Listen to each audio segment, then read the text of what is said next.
Um, so this bill in California that just happened, or they just repealed it essentially. Signs bill to repeal anti-loitering prostitution law that trans activist says leads to bias. So it's so stupid. From 1995, it prohibits loitering in public places with the intent to commit prostitution. Now, of course, there's going to be an argument there, Eric, that how can you prove that there's intent to commit prostitution? Like that's at the discretion of the officer. But I think probably when a bill like this happens, it's because they know these people are hookers and there's not anything they can do about it, and they just stand there and, you know, like who the prostitute is and you can't do anything about it. I'm sure there's an argument against it, but on the surface, I'm going to say it seems reasonable.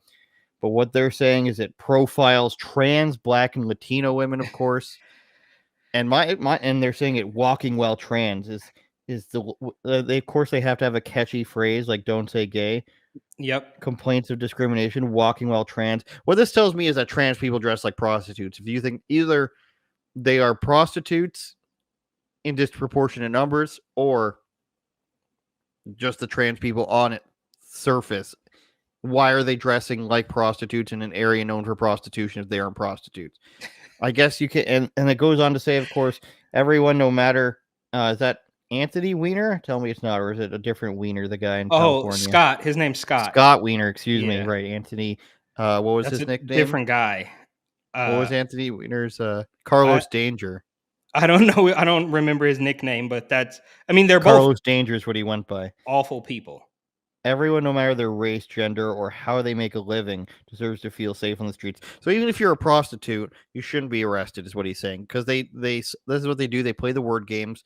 They say being arrested is making you feel unsafe, just like they say in schools and everything.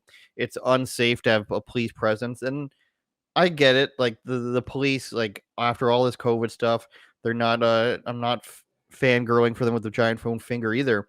But to say that you're unsafe because the cops are trying to arrest prostitutes who are obviously going to be there all the time, and you should be able to prostitute in the streets illegally,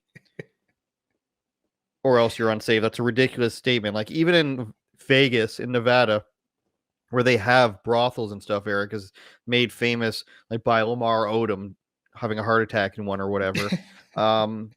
They still don't allow it in the streets. You see it on Cops all the time. If you're from 1998 and you watch Cops, that they don't allow just hookers to walk around because it's bad for business. It's bad for people's business. People don't want to see hookers around. They don't want to see pimps around. They don't want to see the people who are buying hookers around. So they come up with laws like this to make it easier to prevent that. And also these women are probably being trafficked in a place like California.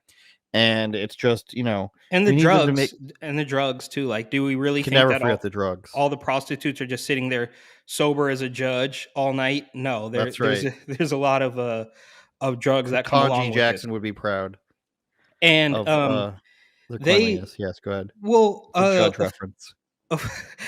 Of course, California continues to cater to criminals, right? Like you can steal up to $950.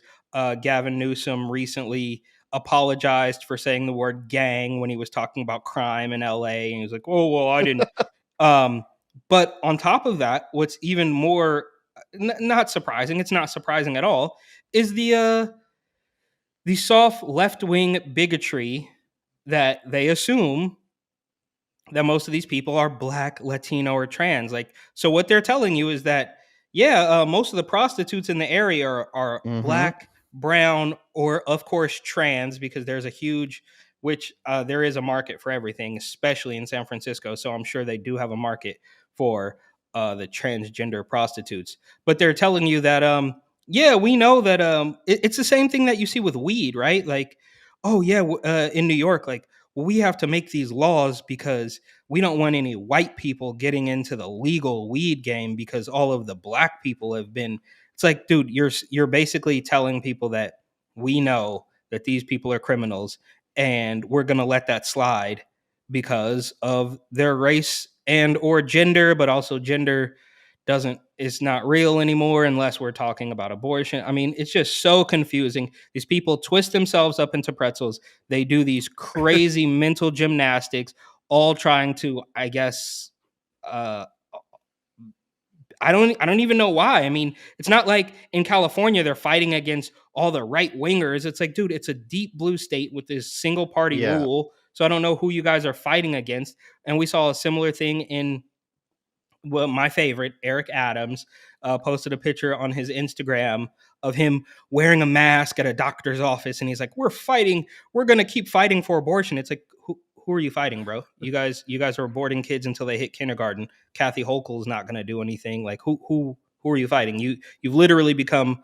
a destination for abortion. So I don't know who you're fighting against. Like, you guys can do whatever you want. But I digress. I'm getting off track a little bit here. The point is, they are telling you that they believe that women of color or people of color or they thems of color are prostitutes, and we're not going to arrest them because that would be racist. And it's really quite sad that people even still buy into this. Turn it up, Jordan.